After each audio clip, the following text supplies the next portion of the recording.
Ada ibu-ibu namanya Ibu Tini, kita sebut aja. Di kampung dia tuh sore pas mau azan asar, dia tuh dengar ada kayak pengumuman dari tua masjid kayak innalillahi wa inna ilaihi raji'un, telah meninggal Bapak Jito, bla bla bla gitu, kayak biasa lah. Nah denger kayak gitu, Bu Tini tuh langsung buru-buru siap-siap buat takziah ke rumah almarhum.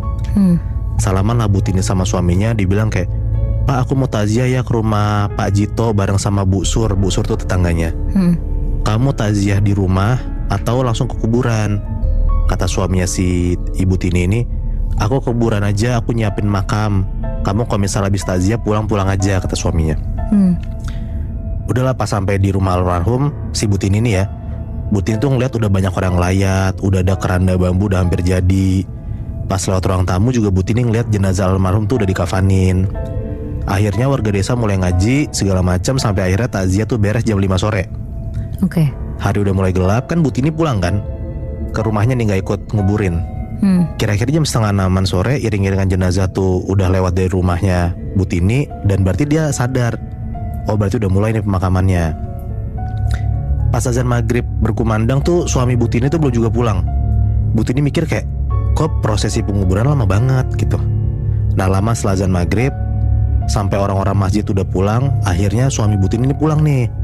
Langsung lah dia beres, bersih-bersih, dan Bu Tini nyamperin si suaminya, dibilang kayak, Pak, masa nguburin orang maghrib-maghrib, serem gak Pak? Kata Bu Tini.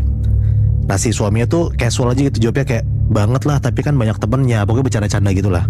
Iya. Nah beberapa hari singkat cerita nih, setelah kematian almarhum Jito, Pak Jito, entah kenapa suasana desa Bu Tini tuh jadi serem, dan tiap maghrib tuh jadi sepi, kayak cerita lu gitu Bi. Yang bahkan kayak orang-orang kampung sana tuh suka ngeronda, bapak-bapaknya juga suka nongkrong. Nah semenjak kejadian itu udah pada milih buat di rumah aja, gak keluar rumah gitu. Semua orang juga nutup pintu dan jendela pas udah hari mulai gelap. Bu Tini tuh sebenarnya penasaran banget, kenapa kok tiba-tiba warga desa jadi kayak gini. Nah kejawab lah pas Bu Tini tuh lagi belanja pagi-pagi ke tukang sayur. Dia tuh denger tuh ada ibu-ibu kayak ngegosip gitu, Mbak Yu, udah tahu belum cerita Pak Margono sore-sore itu? Adalah Bu A gitu sebut aja ya. Wes Bu, Masya Allah serem banget ya, kata Bu B. Nah karena penasaran akhirnya Bu Tini tuh kayak ikut nimbrung gitu, nanya ngomongin apa ibu-ibu ini.